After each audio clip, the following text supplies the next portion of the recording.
Bonjour petit padawan de la littérature et de la langue française. Alors aujourd'hui on va retravailler un point de langue que nous avons vu en classe sur les temps du récit. Les temps du récit, petit padawan de 6e, tu le sais, ce sont principalement le passé simple et l'imparfait de l'indicatif. Le premier problème que peuvent nous poser ces temps, c'est la conjugaison, c'est-à-dire comment est-ce qu'on les manipule, et en particulier le passé simple, parce que tu ne l'emploies jamais à l'oral. C'est un temps qui s'est perdu à l'oral, mais qui par contre reste le temps principal des récits à l'écrit. C'est d'ailleurs pour ça qu'on parle des temps du récit. Quand on raconte une histoire, c'est généralement le passé simple qui est notre temps central. Mais ce qui est vraiment important au-delà de la conjugaison, c'est de comprendre comment on les emploie. Pourquoi avons-nous autant de temps du passé? Si je parle simplement du mode indicatif, nous avons 5 temps du passé. L'imparfait de l'indicatif est le passé simple que nous venons de mentionner, mais aussi le passé composé, le plus que parfait et le passé antérieur. À quoi ça sert d'avoir autant de temps si c'était en fait pour se servir d'eux de la même façon? Non, évidemment, ils ont chacun leur usage, ils ont chacun leur emploi, ils ont chacun ce qu'on appelle leur valeur. Alors on va parler très rapidement de la valeur des temps du récit. Pour les petits padawans de 6e, on va se contenter de situer globalement l'imparfait de l'indicatif comme étant le temps qui sert à planter un cadre. Et c'est pour ça qu'on l'emploie dans les situations initiales des récits de création, parce qu'il nous sert à nous situer dans le cadre spatio-temporel. Spatio-temporel, l'espace et le temps, autrement dit le lieu et le moment de l'action. C'est ce que tu vas trouver aussi dans les contes. Il était une fois. Était, c'est de l'imparfait de l'indicatif. Et le passé simple, lui, on l'emploie à partir du moment où on a cet événement déclencheur qui va en fait casser avec cette situation initiale et qui va nous faire entrer réellement dans l'action. Et du coup, par la suite, on va l'employer pour toutes les actions principales, celles qui font avancer le récit. Alors par exemple, dans tes exercices que tu avais à faire la semaine dernière, je t'ai donné cet exemple-là tiré d'Ovide. Aucun soleil ne prêtait encore sa lumière au monde. On est dans la situation initiale. Aucun soleil ne prêtait, imparfait de l'indicatif, sa lumière au monde. Et dès que le démiurge intervient, eh bien on se met à avoir des actions qui, elles, sont au passé simple. Un dieu, avec l'aide de la nature en progrès, mit fin à cette lutte. Il commença par agglomérer la terre. Au-dessous, mais près de lui, vint se placer l'air par sa légèreté. Et l'homme put contempler les astres et fixer ses regards sublimes dans les cieux. Donc tu remarques tout de suite la principale difficulté du passé simple, c'est que là on vient d'entendre 4 formes de conjugaison différentes. Commença, une conjugaison où on entend la voyelle A. Vint, une conjugaison où on entend le son vocalique 1. Pu, une conjugaison où on entend la voyelle U, et mi, une conjugaison où on entend la voyelle I. Il va falloir essayer de réduire un peu tout ça pour ne pas s'y perdre. Alors commença, verbe du premier groupe.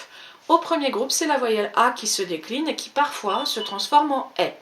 Il commença, au singulier, mais ils commencèrent au pluriel. Ensuite, nous avons les verbes du deuxième groupe, comme le verbe bondir par exemple. Alors, les verbes du deuxième groupe, c'est facile, ils utilisent tous la voyelle I. Il bondit, comme au présent de l'indicatif, mais il, au pluriel, bondirent, I-R-E-N-T. Jusque-là, tout va bien. Cette voyelle I, elle est aussi utilisée par certains des verbes du troisième groupe, comme le verbe mettre. Donc tu vois bien, la terminaison du verbe mettre, c'est pas une terminaison en IR. Finalement, le troisième groupe, c'est un peu ce groupe fourre-tout, où on met tous les verbes qu'on n'a pas réussi à placer dans le premier et le deuxième. Alors, comme c'est fourre-tout, il va y avoir des directions différentes. Une partie de ces verbes vont se conjuguer donc avec cette voyelle I. Par exemple, mettre, mi. Mais ça ne va pas être le cas de mourir, et pourtant ça se termine en ir. Eh bien non, mourir, on va le décliner avec la voyelle U. Il mourut, comme le verbe pouvoir. Il put, comme le verbe boire, par exemple. Il but. Mais nous avons aussi cette terminaison, ce son en 1. Alors là, c'est très facile. C'est que pour le troisième groupe, et c'est même encore plus simple, c'est que pour 2 verbes. Venir et tenir. Il vint au pluriel. Il tint, ils tinrent au pluriel. Mais aussi pour les verbes qui sont formés sur ces verbes-là avec un préfixe différent, comme par exemple devenir, prévenir, retenir, détenir, etc. C'est beaucoup plus simple que ça n'en est l'air. D'ailleurs, rappelle-toi, si ce temps s'appelle le passé simple, c'est qu'en fait, il ne doit pas être si compliqué que ça. Voilà pour les petits padawans de 6e et pour vos révisions. Si vous avez envie d'en apprendre plus, vous pouvez enchaîner sur la partie suivante de la vidéo, mais ça va concerner plus précisément les 4e. Tu es prêt, padawan de 4e? Cette partie, c'est pour toi. Alors on va complexifier un tout petit peu ce qu'on vient de dire pour les 6e. Ton imparfait de l'indicatif, comme tu l'emploies pour tout ce qui est cadre, tu ne vas pas l'employer seulement pour les situations initiales. Tu vas l'employer à chaque fois que dans une phrase, on a une action secondaire ou une description. Action secondaire, ça veut dire quoi concrètement? Ça veut dire que dans la même phrase, il y a une action d'arrière-plan qui n'est pas si importante, mais qui sert à nous situer un peu le cadre, et il y a une action de premier plan qui, elle, est au passé simple. Et du coup, en opposition l'une avec l'autre. Si je prends un exemple qui va faire écho à une actualité d'il y a quelques années, nous nous trouvions sur la plage lorsque le tsunami frappa. Nous nous trouvions imparfait de l'indicatif parce que c'est le cadre. On nous dit quelle était cette action secondaire qui nous permet de comprendre où nous étions au moment où le tsunami, lui, frappa, c'est-à-dire action principale, donc passé simple. Alors dans les exemples que je vous avais donnés par rapport au texte qu'on avait travaillé, on avait les mystères de Paris de Gensu. Le 13 décembre 1838, par une soirée pluvieuse et froide, un homme d'une taille athlétique vêtu d'une mauvaise blouse traversa le pont au change. Voilà notre action principale, c'est comme ça que démarre d'ailleurs le récit, c'est l'incipit du récit. En revanche, pour nous situer le cadre, l'auteur emploie bien l'imparfait de l'indicatif avec cette phrase « Cette nuit-là donc, le vent s'engouffrait violemment dans les espèces de ruelles de ce lugubre quartier. La lueur blafarde vacillante des réverbères agités par la bise se reflétait dans le ruisseau d'eau noirâtre qui coulait au milieu des pavés fangeux. » Description ou action secondaire égale imparfait de l'indicatif et action principale égale passé simple. Pas vraiment de changement par rapport à ce qu'on a déjà appris en 6e. En revanche, il existe d'autres temps du récit et notamment un temps important qui est le plus que parfait. Pourquoi il est important ce temps? Parce qu'il nous permet de remonter encore un peu dans le temps. C'est ce qu'on appelle l'antériorité. Dans un récit au passé, notre action principale est racontée au passé simple.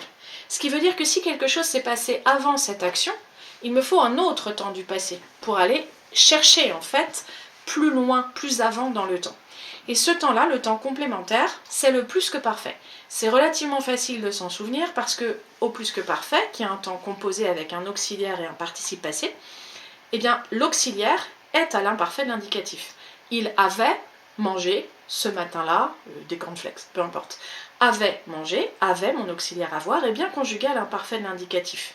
Alors un des exemples que je t'ai donné, c'était un extrait des Misérables. Donc Fantine jeta son miroir par la fenêtre, moment de l'action. Que fait-elle à ce moment précis? Elle jette son miroir par la fenêtre, elle jeta son miroir, passé simple. Mais on veut remonter dans le temps et nous expliquer ce qui s'est passé avant pour Fantine. Elle avait perdu la honte, avait perdu plus que parfait, elle perdit la coquetterie, perdit passé simple. Pourquoi? Parce que la honte, elle l'avait déjà perdue, et la coquetterie, elle la perd au moment où elle jette ce miroir et où elle se dit « allons-y, je vais me faire arracher, me faire couper les cheveux, me faire arracher la dent, etc. »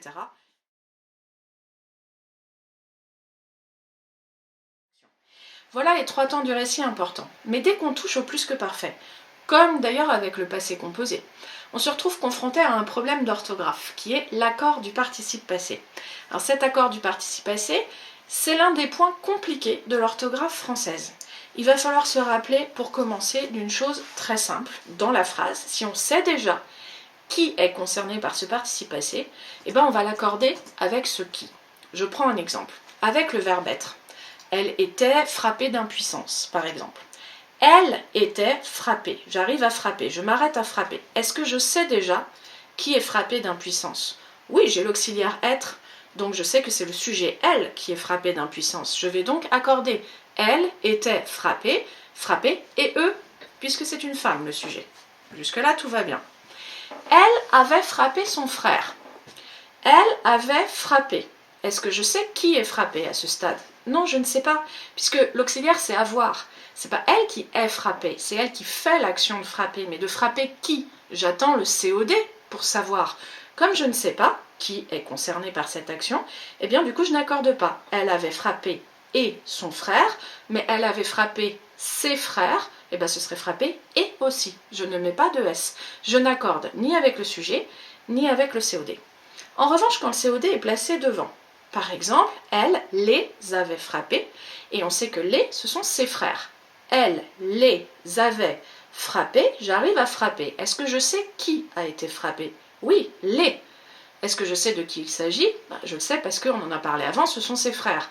Alors à ce moment-là, je vais écrire « Elle les avait frappés » et S pour accorder avec le COD, les frères sous-entendus.